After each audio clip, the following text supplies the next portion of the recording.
This is a quarterback pyramid of greatness, and today, we're building one. You might have seen charts like this before. Players arranged in a pyramid with the largest tier at the bottom and the smallest at the top. As you move upward, the names become fewer, and the standard becomes higher. Each level represents another tier of greatness, ascending all the way to the top. And to qualify for this pyramid at all, a quarterback must be almost universally recognized as one of the 50 greatest to ever play the position. If you're not in that conversation, you're not even in contention for the base tier of our pyramid. But these pyramids aren't exactly a new invention. At their core, they're just a clean visual way to map out the greatest players of all time, at least according to whoever's building the list. But what makes the pyramid format more useful than a standard numerical ranking is that it forces you to think in tiers. Instead of pretending that there has to be some meaningful gap between, say, number 17 and number 18, the pyramid lets you group players into levels of greatness. So for example, if two quarterbacks in the same tier are razor close, and you can't definitively say who ranks higher all time, you don't have to force it. Is Aaron Rodgers greater than Drew Brees? Is Steve Young higher all time than Brett Favre? That depends on who you ask, and what you value. Rings, peak, longevity. But for the record, I will be trying to split hairs and place players in the exact order that feels most accurate, fair, and defensible to me. My first time seeing one of these pyramids was when I picked up Bill Simmons' Book of Basketball from the gift shop at the Basketball Hall of Fame in, I believe, 2013. Ever since then, thousands of people have made their own pyramids. But I haven't really seen anyone take that idea and apply it to football, outside of Nick Wright's Mahomes Mountain, which ranks active QBs. So I'll be the one to do it. I'm going to build a QB pyramid of greatness, tier by tier, and I'll break down every single name on it, explaining exactly why each guy landed where he did. So here's the formula or criteria for my pyramid. Now, this applies less to quarterback than, say, running back or wide receiver, but first, I personally value peak dominance more than just sticking around. Some quarterbacks played 15 to 20 seasons and were solid the entire time, but never truly took over the league. Others may not have been merely good for as long, but for a stretch of years, they were often the best player on the field on Sundays. Of course, both longevity and consistency matter. The pyramid is ultimately a blend of talent, peak performance, accomplishments, aura, and the overall quality of a career. Second, as much as I'd love to rank these guys purely on arm talent and raw ability, that's not how greatness works in the NFL. If this were just about physical tools and highlight throws, someone like Dan Marino might clock in even higher than he already will. In an extreme example, if it were simply about who was better, sorry, but Eli Manning was not a better quarterback than Andrew Luck. But for obvious reasons, Luck won't even be making the pyramid, much less be above Eli Manning. Greatness isn't just about traits. It's about MVPs, playoff runs, Super Bowl appearances, rings, production, and how you define your era. That's where some incredibly gifted quarterbacks fall short. The third rule of this pyramid is simple. For every quarterback you believe deserves a spot, you have to be willing to remove someone else. It's easy to say player X needs to be on the list. It's much harder to say, and here's exactly who he replaces. A pyramid has a finite amount of space, so every addition has a cost. The fourth factor, and the most complicated one, is era. Era plays a massive role in a quarterback's legacy, but there's no clean way to quantify it. The league has evolved, rules have changed, offensive systems have advanced. The game is unrecognizable compared to 75 years ago. QBs today benefit from better protection rules, sports science, nutrition, film study, and year-round coaching that didn't exist decades ago. The average quarterback today is more physically polished than the best quarterback in 1975. Do I think prime Kirk Cousins is better than Terry Bradshaw, who looked like he was 50 years old when he was 22? Yes, I do. But instead of asking who was better in a vacuum, the better question is who was greater relative to their competition. Plus, the game wouldn't be what it is today without those guys who advanced it in the middle of the 20th century. And the fifth and final point, I know people will disagree with this pyramid. That's part of the fun. Greatness debates are supposed to spark conversation. If everyone agreed, there would be no point in doing this in the first place. No matter how carefully you build a list like this, it's never going to be unanimously agreed upon. This could secretly be the pyramid that Bill Belichick himself handcrafted and gave to me and there will still be people telling me I don't know ball. What feels completely logical and airtight to one person will feel outrageous to someone else. And that's especially true when you're ranking NFL quarterbacks, the most debated position in all of sports. So I encourage you to build your own pyramid and drop it in the comments. Tell me who you moved up, tell me who I left out, tell me why your tiers look the way they do. After all, that's what makes this whole football world go round. So with all of that out of the way, laying the foundation of the pyramid, we're starting off with Josh Allen. Allen is one of the most physically gifted quarterbacks the NFL has ever seen. Built like a 6'5" tight end with mobility and one of the strongest arms of his generation. Currently, there's not a more terrifying player in football. After struggling in his first 2 seasons, he suddenly turned into an MVP caliber player in 2020. Since then, the Bills' offense is top 5 year in, year out, regardless of who he's throwing to. Based on pure skill and talent, you could argue the 2024 MVP is top 10 all time. But when we're talking about all-time greatness, the lack of playoff success anchors him in Tier 5. And while Allen himself has been mostly excellent in the postseason, a combination of bad luck and simply getting out-clutched at times has prevented him from breaking through to a Super Bowl just yet. One championship would instantly vault him into Tier 4. Next is Ken Stabler, perhaps the OG cool quarterback. Known for a party-hard lifestyle, he joked that he read his game plans under the light of the jukebox. These days, you might just get a laugh out of how old he looked when he was only 38, but he was the first left-handed QB to win league MVP, was a Super Bowl champion for John Madden's Raiders, 5-time Pro Bowler, and the unquestioned leader of the rebellious Raiders teams that embodied the just win baby mentality and cultivated the very aura that the franchise is still living off of 50 years later. Now, given his era, the stats aren't going to jump off the page, but don't let that fool you. Stabler led the league in passing touchdowns twice, retired with the second highest completion percentage of all time, and led Oakland through the 70s during one of the AFC's most brutal stretches. Norm Van Brocklin. Now 75 years later, Van Brocklin's record 554 passing yards in a single game still hasn't been broken. Think about that. All of the godly pure passers we've had in the past 40 years, in a league built around the QB, and that record from 1951 remains. Van Brocklin was ahead of his time.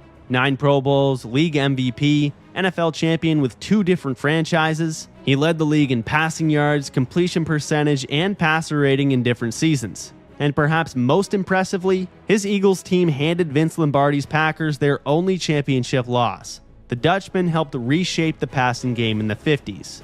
But Sammy Baugh practically invented it, and his 1943 season is one of the greatest individual campaigns in NFL history.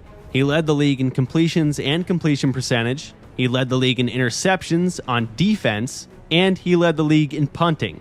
An elite QB, DB, and punter rolled into one. Bill Belichick once said he was a combination of Tom Brady, Ed Reed, and Brian Moorman. In one game, he threw 6 touchdowns and set a single-game passing record. 2 weeks later, he threw 4 touchdowns, intercepted 4 passes, and booted an 81-yard punt. Those 4 interceptions are still tied for the NFL single-game record 8 decades later, and that was just one season. Over his career, Baugh was a 2-time NFL champion and 6-time passing leader. He was named to the 1940s All-Decade Team, the NFL 100 All-Time Team, and inducted into the Hall of Fame's inaugural class in 1963. Next is Dan Fouts. In the late 1970s and early 80s, most teams were still leaning on the ground game, but Fouts and the Chargers were lighting up scoreboards through the air in their futuristic Air Coryell offense. Fouts became the first QB in NFL history to throw for 4,000 yards in 3 consecutive seasons. From 79 to 82, he led the league in yards 4 straight years. At that time, there simply wasn't a more productive quarterback in football. And yet, when people talk about all-time greats, Fouts is almost completely overlooked because he never won a Super Bowl. Counterpoint: if you remove championships from the equation and focus strictly on impact and peak dominance, Dan Fouts redefined not only the quarterback position, but offensive philosophy in general. He helped normalize 300-yard passing games, made vertical offense a legit identity, and blazed the trail for the quarterback-driven league we see today. There's a reason he's a former Offensive Player of the Year and Hall of Famer. Even without a ring, he revolutionized the game.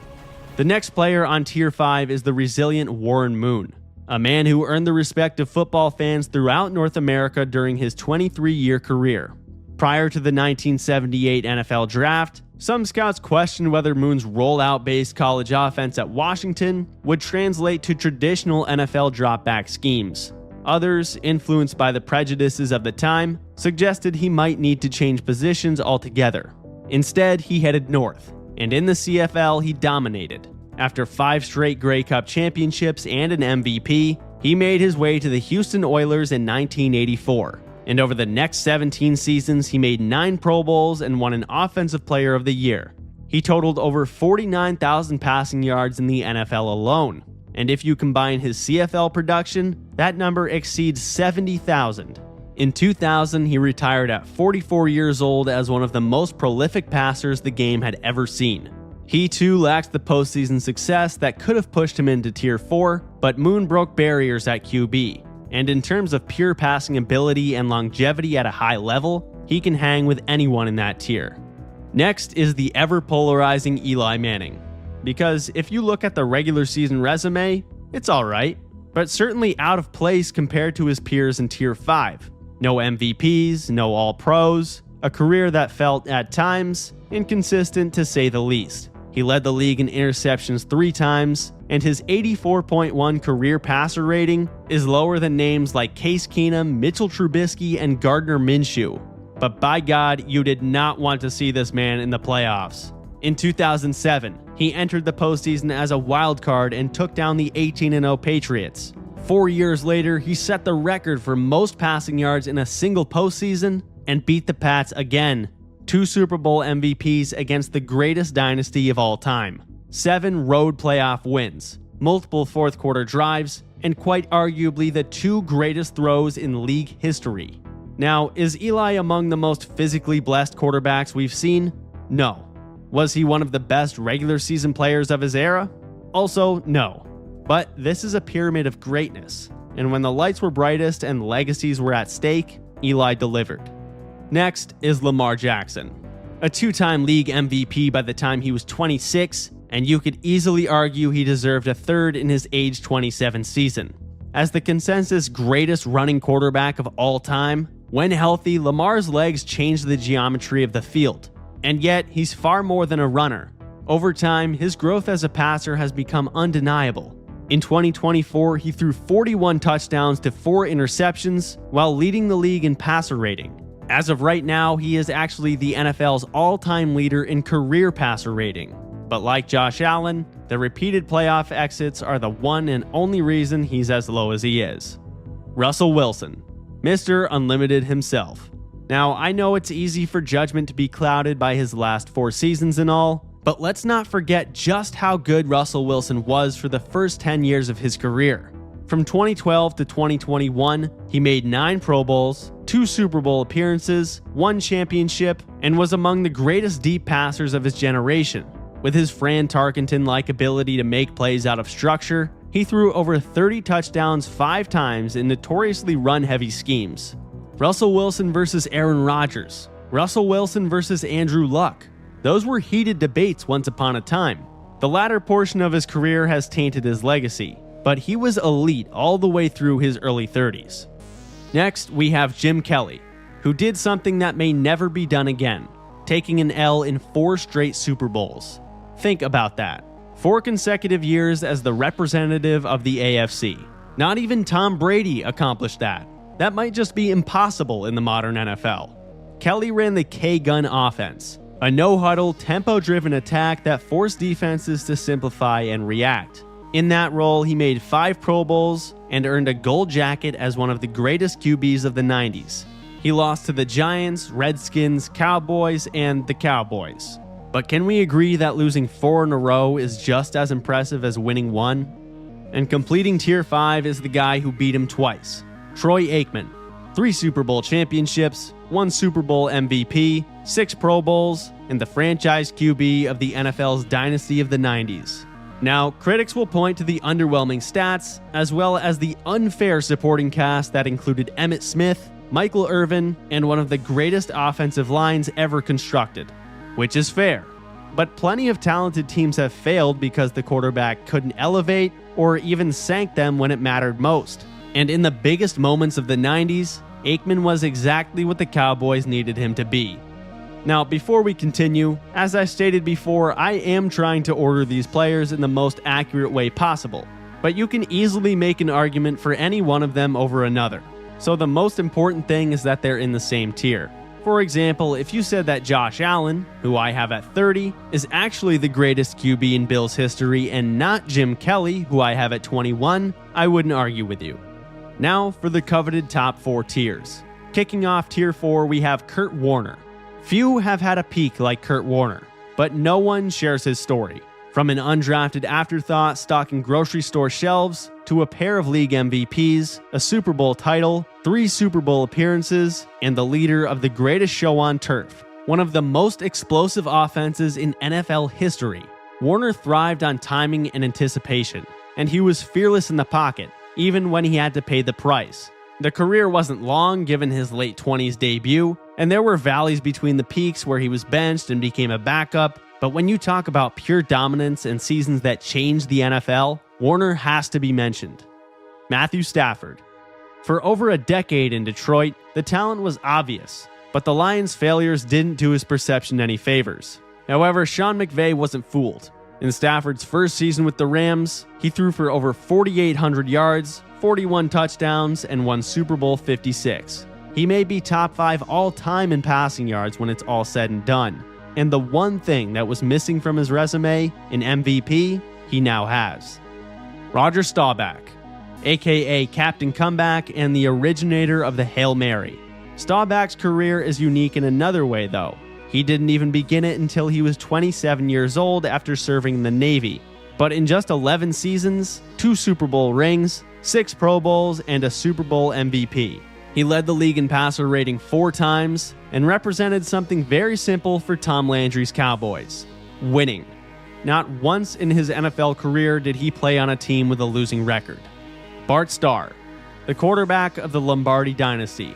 Coach Vince Lombardi himself said Starr did not have a strong arm, but his analytic mind and retentive memory led him to 5 NFL championships, 3 straight titles from 1965 to 67, 2 Super Bowl MVPs, and one of the most legendary plays in NFL history, that being his game-winning QB sneak in the Ice Bowl. Next is Terry Bradshaw. Only 3 quarterbacks in league history can say they've won 4 Super Bowls, and Bradshaw is one of them. He earned 2 Super Bowl MVPs, and threw the pass that resulted in the Immaculate Reception. When the Steelers needed a shot play in January, Bradshaw came through. He thrived in the 70s when DBs could maul receivers and QBs routinely took punishment that would draw flags today. He led the league in touchdown passes twice, won an MVP, and most importantly, commanded the most physical dynasty the sport has ever seen. But in my opinion, he's not the greatest QB in Steelers history. That's Ben Roethlisberger.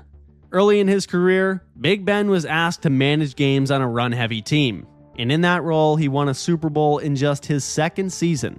But as the years progressed, he became one of the most lethal passers in the league. He threw for over 64,000 yards, led the league in passing twice, and in the 2010s, there weren't many things more difficult to defend than the Big Ben-Antonio Brown connection. But along with the arm, his ability to shrug off passers, keeping plays alive with his size and strength made him special, resulting in 2 Super Bowl rings, 3 Super Bowl appearances, and one of the most physical careers ever at the position. Next is Otto Graham. You could think of him like the NFL's Bill Russell. In 10 seasons, he made 10 championship appearances and won 7 titles. Every single year he played professional football, his team played for the championship and won it 70% of the time. Graham wasn't just along for the ride either. He was a 3-time NFL MVP, 5-time passing leader, and in the late 40s and early 50s, he was the gold standard at the position. It's important to note that the league was much smaller, but he controlled the sport and put up passer ratings that were decades ahead of his time. Fran Tarkenton. In the 60s and 70s, when most QBs were statues, he introduced the world to the undersized QB who could escape pressure and turn broken plays into explosive gains. Think of Doug Flutie to Russell Wilson to Kyler Murray. Their way was paved by this man. 9 Pro Bowls, league MVP, 3 Super Bowl appearances, and when he hung up the cleats, the legendary Viking held nearly every significant passing record in NFL history. And finishing off Tier 4, we have Dan Marino, a top 5 pure arm talent of all time. In his 1984 sophomore season, Marino threw for 5,084 yards and 48 touchdowns en route to league MVP. At a time when 4,000 yards was rare and 30 touchdowns was elite, he took passing multiple levels above what we'd ever seen before, and those records stood for 2 decades. What made Marino special was his anticipation and the ability to get the ball out faster than anyone with his lightning-quick release.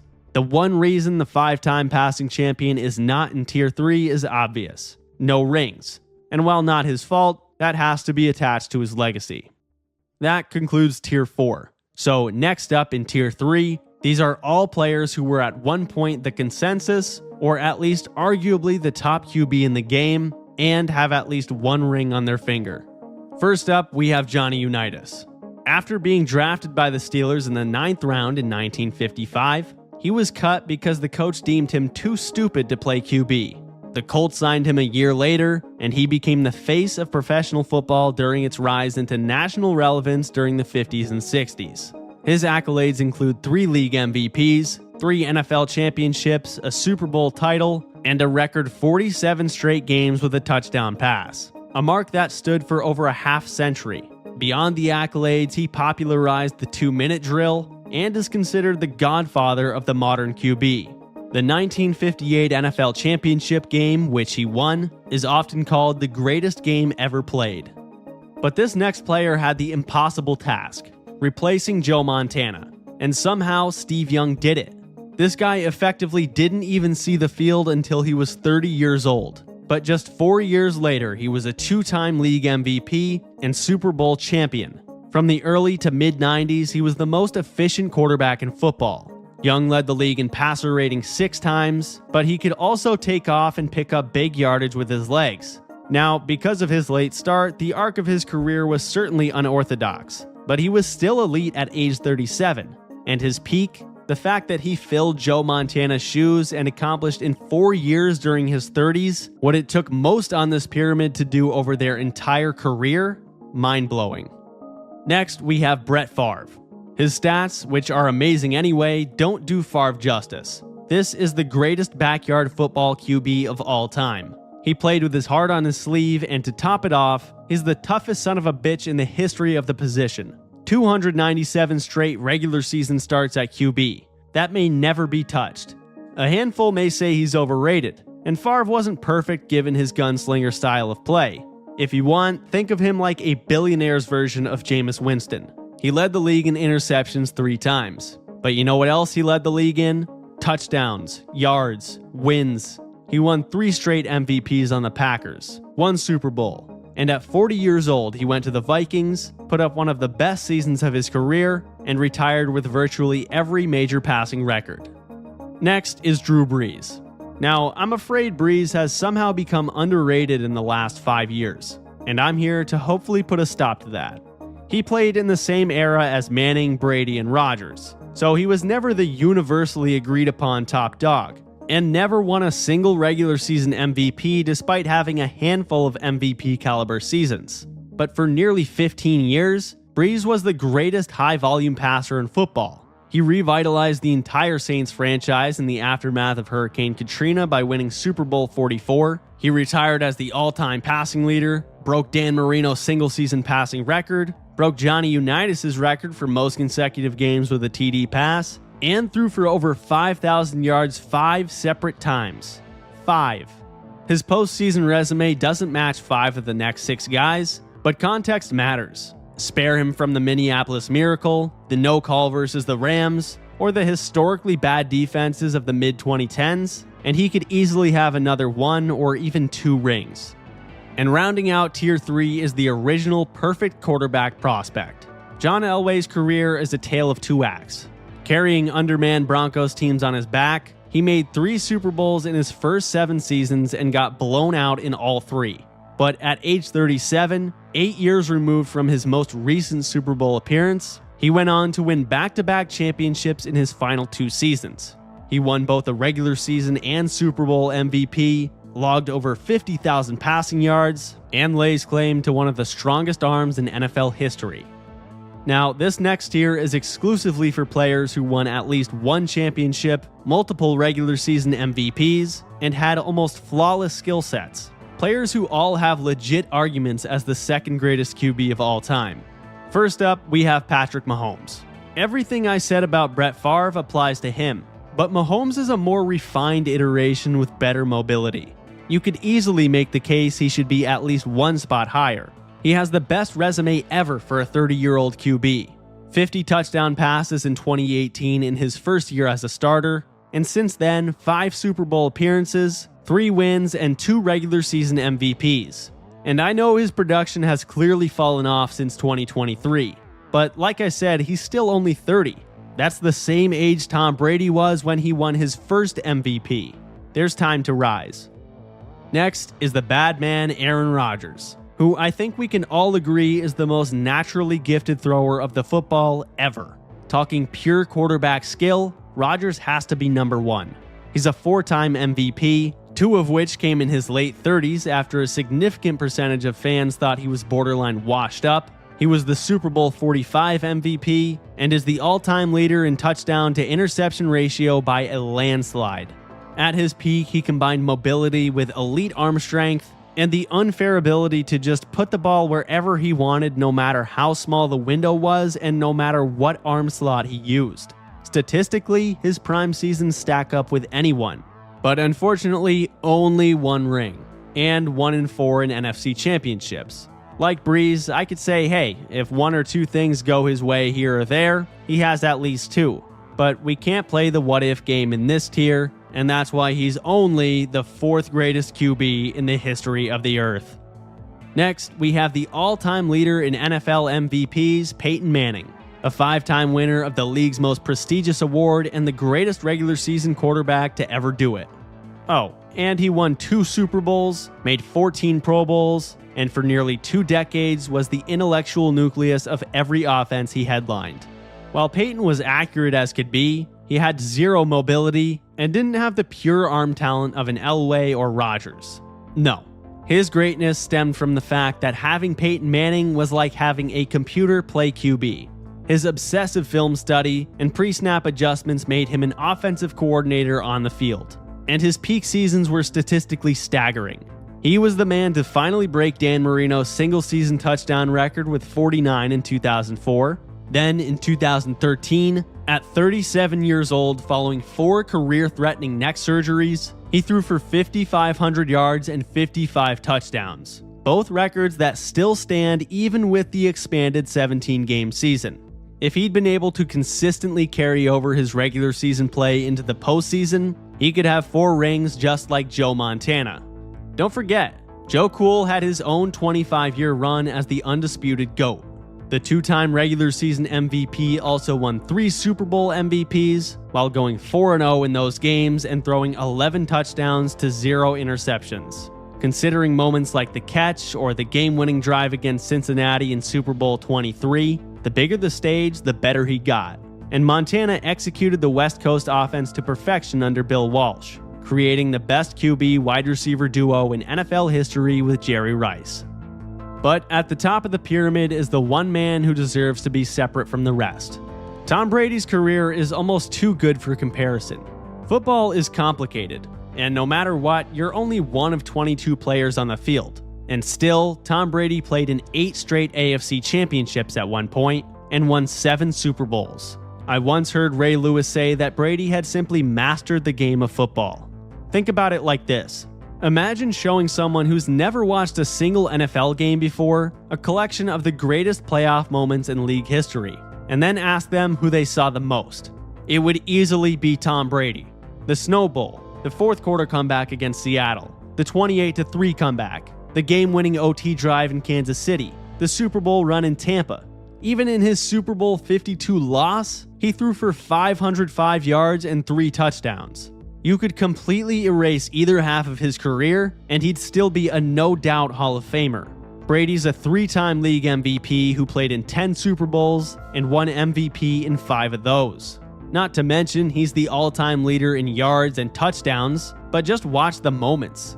It's funny, sometimes legacy grows larger than reality. Aging memories have a tendency to exaggerate greatness, but no matter how mythical he gets, Tom Brady will always be as great as the legends suggest. Now that we've completed the pyramid, I want to address some things that I think deserve a deeper discussion. First, Matthew Stafford. I have him in tier 4 at number 18 all time, which I obviously think is fair.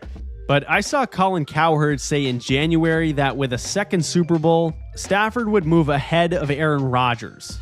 And Colin isn't alone. Similar sentiments have been rampant on social media since the middle of the 2025 season.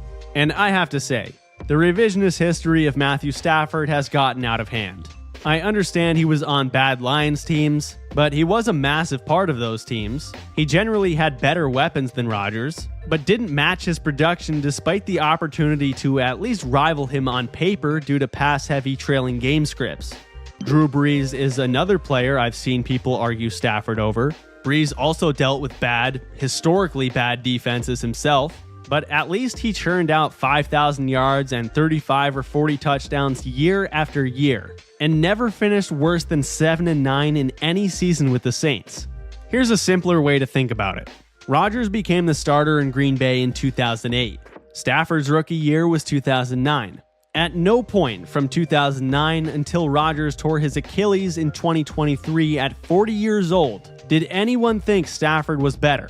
And not for 1 second of Drew Brees' entire career did we think Stafford was superior to him. So why would one more Super Bowl trump the entire rest of their resumes? And speaking of Rodgers, I won't be surprised if some take issue with me slotting him ahead of Patrick Mahomes, but personally, Rodgers just has had the longer career, 2 more MVPs, and if you ask me point blank who I think the better player is, I'd give the tie-breaking nod to Aaron Rodgers. But I have no issue with anyone who values the rings more and puts Mahomes 4th, or if you also just think Mahomes is better. And no, I am not at all a Packers fan. Another thing I want to touch on are some honorable mentions. Honestly, this surprised me, but I felt like the top 30 were reasonably clear-cut. But some of the top omissions in no particular order are Sonny Jurgensen, Sid Luckman, Joe Namath, and among more modern names are guys like Phillip Rivers, Randall Cunningham, Matt Ryan, Dak Prescott, and Cam Newton, just to list a few. Another interesting observation is that in terms of decade drafted, the 70s have 5, the 80s have 5, the 90s have 3, the 2010s have 4, but the 2000s lead the pyramid with 6. No surprise given that the 2000s and 2010s are widely considered the pinnacle of QB play. So again, I am not the president of the NFL QB GOAT pyramid. This is just the way I see things after spending a few days on it. If I stared at it for even longer, I might even end up shifting a few names around. Let me know what corrections you would make and how your pyramid would look in the comments below.